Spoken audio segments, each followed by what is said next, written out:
খতিব তাজুল ফোকাস করব তাকে উদ্দেশ্য করে ফেসবুকে লেখা বিভিন্ন স্ট্যাটাসে। আপনাকে আমরা বেশ কিছু প্রশ্ন করব। আমি আপনাকে বলতে চাই বাদন খোলা। এই সময় আপনি দেশে কেন? আপনি আসছেন, ভালো কথা, আমরা খুশি হয়েছে আপনাকে পেয়ে। আসার পর থেকে আপনি অনলাইনে এতটা সমালোচিত হচ্ছেন কেন? বিষয়টা হলো জমাট বাঁধা বলেন বা যে ইস্যুটা তৈরি হয়েছে উঠেছে, সেটাকে যাতে আমরা সকলে মিলে সামাল দিতে পারি। সামাল দিতে পারছেন? সামাল তো এক প্রকার হয়ে গেছে, যে ঘটনা যেখানে ব্লেমের কথা আপনি বলতেছেন, আপনাকে নিয়ে তো সমালোচনা কেন, আলোচিত করুন। আমি একটু ইন্টারাপ্ট করতে চাই আপনাকে এখানে। প্রিয় দর্শক, আমরা কথা বলছি খতিব তাজুল ইসলামের সাথে, যাকে নিয়ে আপনারা ফেসবুকে খুবই লেখালেখি করছেন। তবে আপনাদের হয়ে আমি ওনাকে প্রশ্নগুলো করতেছি। মোহতারাম, আমরা জানতে পেরেছি যে কাজিরবাজার মাদ্রাসার প্রিন্সিপাল হওয়ার জন্য আপনি অনেক দৌড়ঝাঁপ করতেছেন এবং এজন্যই আপনি এবারের আগমন।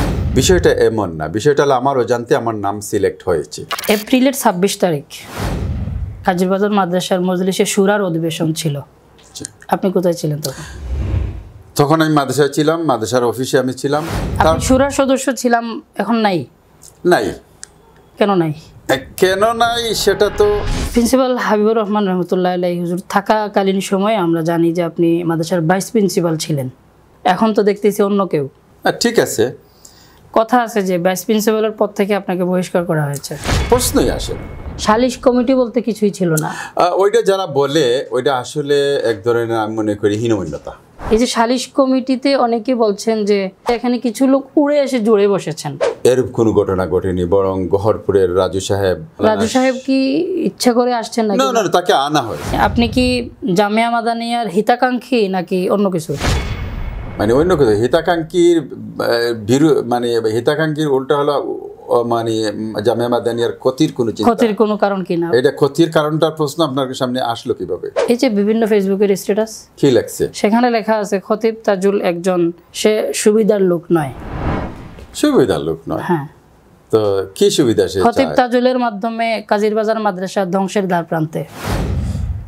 ওটা হলো আমি মনে করি একটা প্রোপাগান্ডা। এবং আরেকজন এখানে আমি বলি দুর্বল মস্তিষ্কের আবিষ্কার। কারণ আজকে আমাদের ছাত্র উস্তাদদের সাথে আমার যে মিলন মেলা, এরা কিন্তু আপনাদের ছাত্র যে লিখতেছে সে বলতেছে খতিব তাজুলকে যদি এখানে দায়িত্ব দেওয়া হয় তাহলে মাদ্রাসা ধ্বংস হয়ে যাবে। ফেসবুকে যার ইচ্ছা সে তার মতোই লিখতে পারে, সেখানে তো বাধা নাই।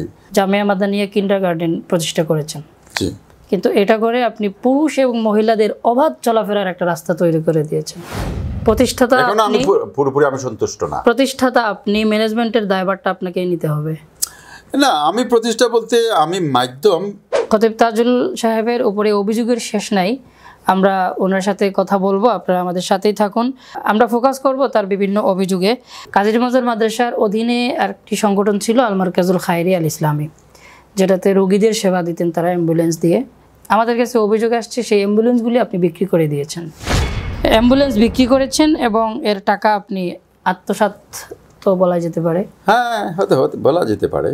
এটা মজার প্রশ্ন। মানে অ্যাম্বুলেন্স কি আপনি বিক্রি করেছেন? এটা হলো মজার প্রশ্ন, ফানি প্রশ্ন। তার মানে আমরা কি দর্শককে এইটা বলতে পারি যে অ্যাম্বুলেন্স আপনি বিক্রি করেননি? এটা ভুয়া, সম্পূর্ণ ভুয়া। তাহলে ওয়েলফেয়ার ট্রাস্টের 50 লক্ষ টাকা তো আপনি আত্মসাৎ করেছেন। এটা তো অনেক বড় অঙ্ক ভাই। সংক্ষেপে আপনি কি বলবেন, মানে ইয়েস অর নট? প্রশ্নই আসে না। যার কাছে এই 50 লক্ষ টাকার প্রমাণ আছে তিনি তো এখানে উপস্থিত নেই, এজন্য আপনি বলতেছেন যে আপনি নিয়ে আসেন। শুনেন, যারা কাজ করে তাদের পক্ষে লোক থাকবে, বিপক্ষে লোক থাকবে। প্রিয় দর্শক, আমরা শুনছিলাম খতিব তাজুল ইসলামের কাছ থেকে কাজিরবাজার মাদ্রাসা সংক্রান্ত বেশ কিছু তথ্য। আপনারা যারা ফেসবুকে বা অনলাইনে ওনাকে নিয়ে অনেক কিছু বলেন, আমরা চেষ্টা করছি নিরপেক্ষ দৃষ্টিতে, আমরা শুধু আপনাদের প্রশ্নটা আমরা ওনাকে করব, আর সেই প্রশ্ন অনুযায়ী আমরা সেই উত্তরটা গ্রহণ করব। এখন এটা কতটুকু সত্য এবং কতটুকু মিথ্যা সম্পূর্ণ দায়ভার আমাদের অতিথির অবশ্যই। তিনি যেটা বলছেন আমরা সেটা ইনভেস্টিগেট করার জন্য, আপনারা যদি বলেন পরবর্তীতে আমরা আরও কোনো প্রোগ্রামে আমরা সেটা করার চেষ্টা করবো ইনশাআল্লাহ। মোহতারাম, আপনাকে নিয়ে আরেকটি প্রশ্ন জনমনে আছে, সেটা হলো আপনার নাম খতিব তাজুল ইসলাম কেন?